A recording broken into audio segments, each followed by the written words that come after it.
The night I died and came alive again. A nightmare story. Usually I have tacos and soda before going to bed. But there was a night when I decided to have pizza and chips also. Theirs were one of the most awkward and terrifying dreams I've ever had starts. First of all, I gotta tell that it was pretty difficult to me getting asleep. For some reason, who knows why, I was so restless. Anyway, I could finally fall asleep at 3 a.m. around. At the beginning of that shut eye, I remember I was standing in front of the train tracks just in the middle of the desert. Suddenly, a girl named Malala crossed in front of me riding her bike as fast as the wind. Yes, I know what you're thinking about. How the hell did I even know her name and why was she riding so fast in the middle of the train tracks? Carrying on with the story, she wore a face of panic and, with her breathy voice, looked me in the eyes and said, "The old train comes!" Turned my face right and saw a train coming closer and closer to me. All of a sudden I was tied up to the train tracks. Full of fear, I closed my eyes and I felt how my intestines were being torn apart, and that voice. That disgusting driver's voice.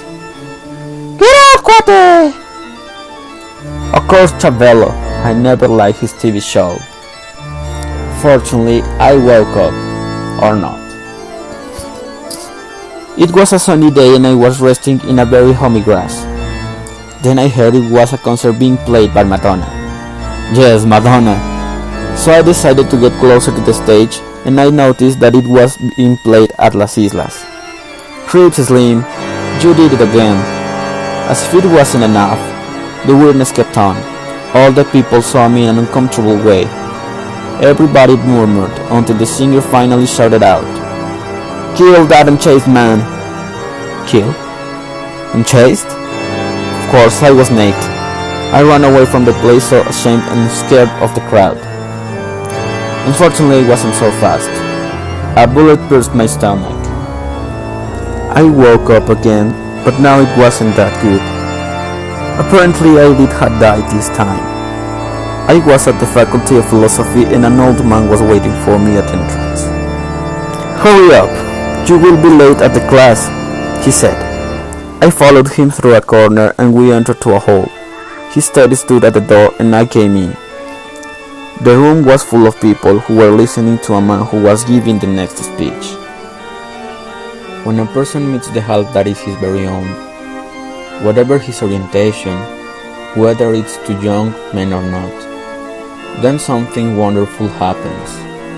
The two are struck from their senses by love, by a sense of belonging to one another, and by desire, and they don't want to be separated from one another, not even for a moment. Wait a moment, I know this quote, but from where? While I was thinking about that event, my stomach started to hurt a lot, and I didn't know why. I turned my face back to the door and the old man was looking at me in a particular way. After that, I realized what was happening. Sure thing, I did know that quote. It was a passage of the symposium. And then God, the same platter was giving that speech inside. And the man at the door was no more nor less than Socrates. He just nodded and said, "Make sure you shall not do this again." Now everything had sense. Of course, I was still dreaming, but something wasn't clear yet. In every single fragment of the entire dream, something happened to my stomach. But why? Then I remembered the last part of the dream. The symposium is a literary work also known as the banquet. So I finally woke up. That creepy nightmare was caused by my last night meal. And yes, I did learn the lesson. No more chips, either pizza at night, only tacos is fine.